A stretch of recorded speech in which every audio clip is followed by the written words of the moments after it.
আসসালামু আলাইকুম। সবার আগে বাছাই করা 10টি আন্তর্জাতিক খবর জানিয়ে দেব। প্রথমেই থাকছে শিরোনাম। তবে তার আগে অনুরোধ থাকবে ভিডিওটিতে একটি লাইক দিবেন।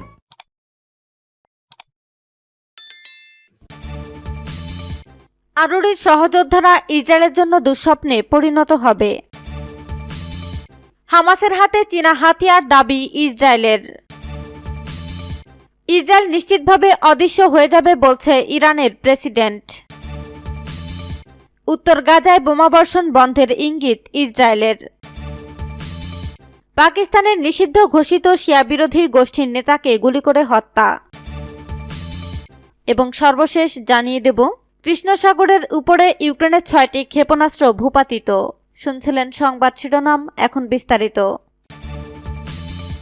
আরুরির সহযোদ্ধারা ইসরায়েলের জন্য দুঃস্বপ্নে পরিণত হবে। ফিলিস্তিনের ইসলামী প্রতিরোধ আন্দোলন হামাসের উপপ্রধান শহীদ সালেহ আল আরুরির অনুসারী যোদ্ধারা ইহুদিবাদী ইসরায়েলের জন্য দুঃস্বপ্নে পরিণত হবে। ইরানের ইসলামী বিপ্লবী গার্ড বাহিনী বা আইআরজিসির কুদস ফোর্সের প্রধান ব্রিগেডিয়ার জেনারেল ইসমাইল কানিয়া আজ কথা বলেছেন। হামাস প্রধান ইসমাইল হানিয়াকে লেখা এক চিঠিতে তিনি এসব কথা বলেন। জেনারেল কায়ানি সালেহ আল আরুরির শাহাদাতের জন্য হামাস নেতা হানিয়াকে অভিনন্দন ও সমবেদনা জানান। গত 2 জানুয়ারি লেবাননের রাজধানী বৈরুতের দাহিয়া এলাকায় ইসরায়েলে গুপ্ত হত্যার শিকার হন আরুরি। চিঠিতে জেনারেল কায়ানি আরও বলেছেন, বিশ্ব দেখবে কিভাবে শহীদ আরুরির সহযোদ্ধারা শিশু হত্যাকারী দখলদার ইসরায়েলের জন্য দুঃস্বপ্নে পরিণত হয়। কুদস ফোর্সের প্রধান আরও বলেন, ইসরায়েল বিরোধী লড়াই সংগ্রামে উজ্জ্বল ভূমিকা এবং মেধাবী রেকর্ড সৃষ্টি করে সালেহ আল আরুরি শহীদ হয়েছেন। হামাসের 57 বছর বয়সী এই নেতা হামাসের সামরিক শাখা ইজ্জাদিন আল কাসাম ব্রিগেড প্রতিষ্ঠার ক্ষেত্রে গুরুত্বপূর্ণ ভূমিকা পালন করেছিলেন। এছাড়া গত 7 অক্টোবর ইসরায়েলের ভেতরে ফিলিস্তিনিদের প্রতিরোধ সংগঠনগুলো যে অভিযান চালিয়েছে তার মূল কারিগর ছিলেন আরুরি। সূত্র পার্স টুডে। হামাসের হাতে চীনা হাতিয়ার দাবি ইসরায়েলের। প্রচুর সংখ্যক M16 অ্যাসল্ট রাইফেল, ওই রাইফেলের রাশি রাশি বুলেট, গ্রেনেড লঞ্চার, উন্নতমানের বিস্ফোরক, এর সঙ্গে আছে যুদ্ধের সময়ে নিজেদের মধ্যে যোগাযোগ রাখার মিলিটারি রেডিও, শত্রুপক্ষের কথাবার্তা আড়ি পেতে শোনার বিশেষ বৈদ্যুতিন সরঞ্জাম। অত্যাধুনিক এই অস্ত্রশস্ত্র যুদ্ধের সরঞ্জাম সবই চীনে তৈরি এবং এগুলো তাদের সঙ্গে যুদ্ধে হামাস ব্যবহার করছে বলে দাবি করল ইসরায়েল। চীনে তৈরি ওই সব অস্ত্রশস্ত্র সরঞ্জাম কিভাবে হামাসের হাতে পৌঁছল, ইসরায়েল সেটা খুঁজে বার করতে উঠে পড়ে লেগেছে। আন্তর্জাতিক সম্পর্ক বিশেষজ্ঞদের একাংশের প্রশ্ন, শি জিনপিং যদি এই যুদ্ধে জড়িয়ে থাকেন তাহলে সেটা কিভাবে এবং তার কারণ কি। ইসরায়েল ডিফেন্স ফোর্স সম্প্রতি খোঁজ পেয়েছে হামাসের একটি অস্ত্র ভাণ্ডারের, যেখানে ছিল চীনে তৈরি ওই অত্যাধুনিক অস্ত্রশস্ত্র যুদ্ধের অন্য বহু সরঞ্জাম।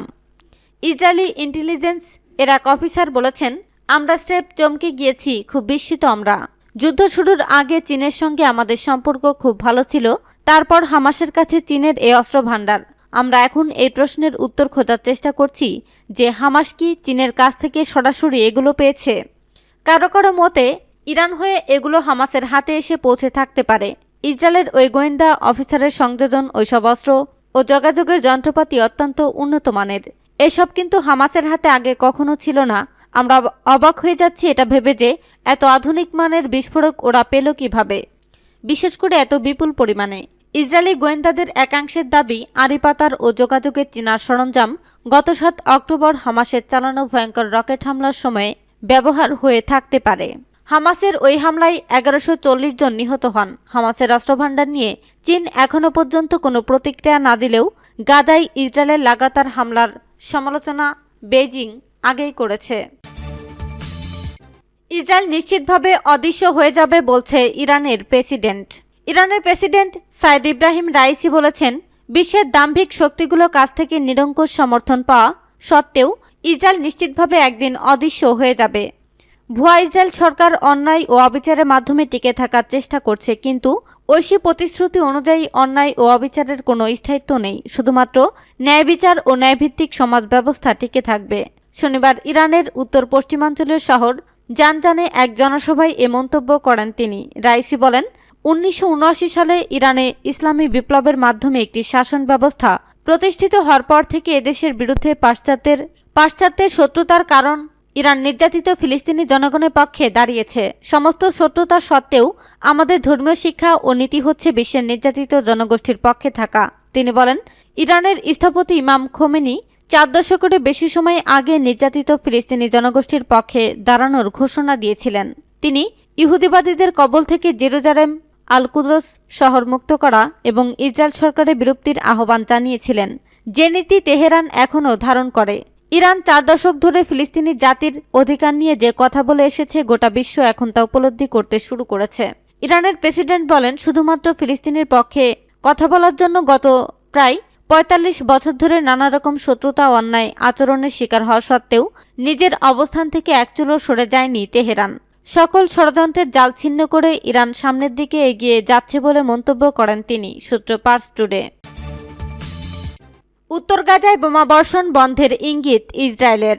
ফিলিস্তিনের অবরুদ্ধ গাজা উপত্যকার উত্তরে টানা 3 মাস হামলা চালানোর পর হামাসকে নিশ্চিহ্নের দাবি করেছে ইসরায়েল।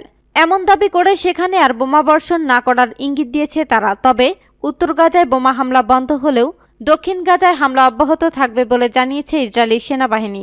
আইডিএফের এক মুখপাত্র বলেছেন, উত্তর গাজায় হামাসের 8000 যোদ্ধাকে হত্যা করা হয়েছে। উপত্যকার এ অঞ্চলে হামাসের সামরিক কাঠামো সম্পূর্ণভাবে ভেঙে দেওয়া হয়েছে, তাই এখন সেখানে বড় ধরনের সামরিক অভিযানের ইতি টানা হবে। তিনি আরও বলেন, সামরিক কাঠামো ও কমান্ডার ছাড়া এখনও হামাস যোদ্ধারা উত্তর গাজায় রয়েছে। ইসরায়েলি সেনাদের নিশানা করে বিক্ষিপ্ত হামলা হতে পারে। এদের মধ্যে ইসরায়েলের দিকে বিক্ষিপ্তভাবে রকেট ছোড়া হতে পারে। তবে হামাস আর ওই এলাকায় সংগঠিতভাবে কোনো কার্যক্রম চালাতে পারবে না। তবে দক্ষিণ গাজায় হামলা অব্যাহত রাখার কথা জানিয়েছেন আইডিএফের মুখপাত্র। তিনি বলেন, আমরা এখন উপত্যকার মধ্য ও দক্ষিণ হামাসকে নিশ্চিহ্ন করার দিকে মনোনিবেশ করছি। পাকিস্তানের নিষিদ্ধ ঘোষিত শিয়া বিরোধী গোষ্ঠীর নেতাকে গুলি করে হত্যা। পাকিস্তানের নিষিদ্ধ ঘোষিত শিয়া বিরোধী চরমপন্থী সিপাহী সাবাহা গোষ্ঠীর নেতা মাসুদুর রহমান ওসমানী গুলিতে নিহত হয়েছেন। পুলিশ জানিয়েছে, রাজধানী ইসলামাবাদের কাছে গাউরি শহরে গতকাল অজ্ঞাত বন্দুকধারীরা তাকে গুলি করে হত্যা করে। সিসিটিভি ফুটেজে দেখা যায়, 2 বন্দুকধারী মাসুদুর রহমান ওসমানীর গাড়ি অনুসরণ করে এগিয়ে যায় এবং এক পর্যায়ে তাকে গুলি করে। দ্রুত হাসপাতালে নেওয়া হলে ডাক্তাররা মাসুদকে মৃত ঘোষণা করে। হত্যাকাণ্ডের পর দ্রুত বিপুল সংখ্যক পুলিশ ওই রাস্তা কর্ডন করে রাখে এবং এরই মধ্যে তদন্ত শুরু হয়েছে। কোনো ব্যক্তি বা গোষ্ঠী এখনও এই হত্যাকাণ্ডের দায়িত্ব স্বীকার করেনি। পাকিস্তান পুলিশ বলেছে, সিসিটিভি ক্যামেরার ফুটেজ দেখে তারা দোষীদেরকে আটকের চেষ্টা করবে। 1985 সালে সেপ্টেম্বর মাসে পাকিস্তানের সেনা শাসক জিয়াউল হকের সময় পাঞ্জাবের জং শহরে চরম উত্তেজনার পরিস্থিতির মধ্যে উগ্রবাদী সংগঠনটির জন্ম হয়। সরকারি পৃষ্ঠপোষকতায় উগ্রবাদী সংগঠনটি সৌদি আরব থেকে অর্থ পেত।